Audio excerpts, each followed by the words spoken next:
A paz, meus consagrados. Nós vamos abordar agora um novo prisma nesse mesmo texto de Mateus, no capítulo 14. Lembrando que há uma compreensão melhor dos fatos quando nós lemos os textos paralelos, que são correspondentes, lá em Marcos e também em Lucas, ok? A pergunta bem necessária nessa história aqui é: por que João Batista morreu de uma forma tão banal? Resultado de umas reboladas de uma menina adolescente ainda, não é? Uma garota mulher, sedutora, treinada para sensualizar. Isso por causa de um desejo caprichoso de uma mãe odienta, não é? Uma mãe promíscua. E também de um rei que ficou curvado, um rei que ficou de quatro. Quando ele diz, eu quero ela, nem que eu tenha que dar metade do meu reino. E tragicamente, mãe e filha não quiseram metade do reino e pediram somente a cabeça do João Batista. Esse João foi o homem mais elogiado por Deus de todos os tempos até então. Quando Jesus disse, nascido de mulher, nunca houve e nunca haverá alguém como ele. Mas Jesus deixa um portal ultradimensional aberto, dizendo que a partir de uma nova ordem, que era o reino de Deus que viria, o menor nesse reino seria maior do que o João Batista. Não é fabuloso? Essa porta abriu um novo e vivo caminho para nós, de tal forma que Jesus afirma que quem quisesse ser grande no seu reino, teria que ser o menor, teria que ser o que serve. Mas a pergunta que ecoa na cabeça de muitos de nós é: por que o João teve que passar por isso? Depois de viver uma vida maravilhosa em Deus e de cumprir um chamado tão impactante, qual o benefício e qual o prejuízo que ele teve? Por que pessoas crentes, fiéis a Deus, passam por dificuldades e até mesmo pelo portal da morte de maneira incompreensível? A primeira coisa que nós precisamos aprender é que lei de semeadura vale para todas as pessoas. Vimos isso no estudo da semana passada. Ninguém está imune a esta lei. Ninguém significa pessoa alguma. O João Batista, com todo o mérito e elogio que saiu da boca de Jesus, é uma prova incontestável disso. Ele foi o principal patrocinador deste infortúnio, acreditem.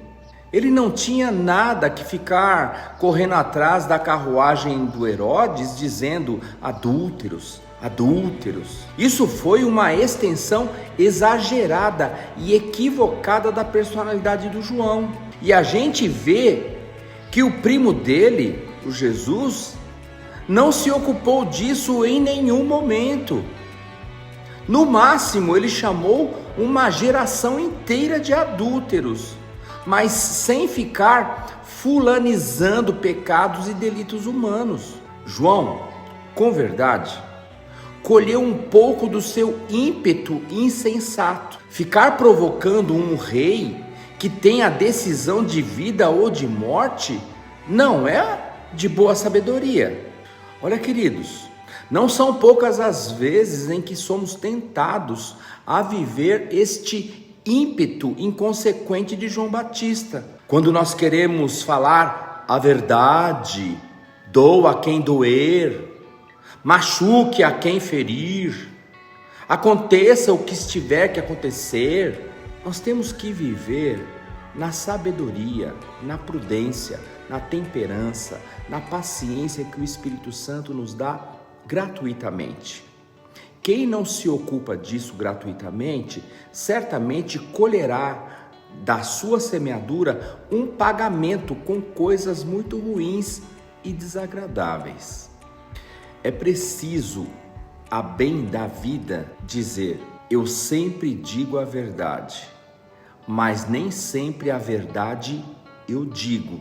A verdade não é álibi, nem passaporte garantido para sermos imprudentes, para sermos inconsequentes, ofensivos e machucadores do coração das pessoas. Olha, manos, esta fala às vezes da gente do tipo: eu não sei ser falso, eu não sei mentir, eu não falo por trás, eu falo logo na cara mesmo. A pessoa é que não gosta de ouvir a verdade. Ou dizermos: eu posso ser tudo menos falso. E se tem uma coisa que eu odeio é falsidade ou mentira. Como se nós fôssemos mesmo o modelo e padrão de verdade e de transparência do nosso planetinha. Percebam, queridos, em nome de um argumento como esses, a gente se sente autorizado a fazer besteiras gigantescas e até a procurar um lugar de morte banal e tola. Foi o que aconteceu com o João. Coitado do João, morreu novo, com apenas 30 anos. Peraí, a cabeça dele rolou não por causa de uma brisa invertida de um dia de domingo, não. Tem um contexto histórico. E é por isso que está na narrativa de Mateus que ele estava falando a verdade, mas estava falando imaturamente. Falando a verdade, mas sem o amor e a serenidade que a verdade também sugere. Falando a verdade de maneira antecipada e desnecessariamente. Porque nem toda a verdade precisa ser objeto da nossa proclamação pública. Porque eu sempre devo falar a verdade, mas nem sempre a verdade eu tenho que dizer. Quem faz isso vive falando a verdade, porém insensato, sendo imaturo, sendo mal educado, falando a verdade, mas sendo intrometido onde não foi chamado, falando a verdade, no entanto, sem nenhuma semelhança com Jesus. E olha que em Jesus não havia nada em oculto sobre os corações dos seres humanos. O Espírito revelava tudo para ele, mas ele não saía pelas ruas revelando os podres e as trevas das pessoas, expondo elas ao ridículo e à vergonha pública, tacando na cara das pessoas a verdade que ele sabia e que era mesmo verdade. Segunda coisa, nós precisamos nos manter no nosso chamado original. Mesmo a causa mais verdadeira virando o meu cavalo de guerra, pode me colocar num lugar de risco e de banalização da minha vida. Não importa que seja a verdade.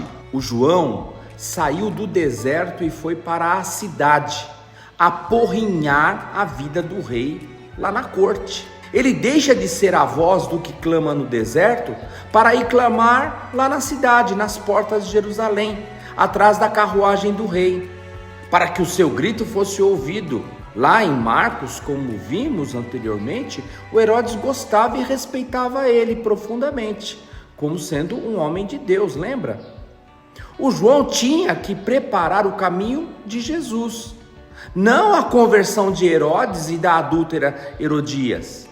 Olha, manos, o João nos ensinou muitas coisas, mas dentre tantas, fica também esta lição para sermos prudentes, temperados, longânimes e pacientes ao tratar com as pessoas, ainda que as pessoas estejam em flagrante delito aos nossos olhos.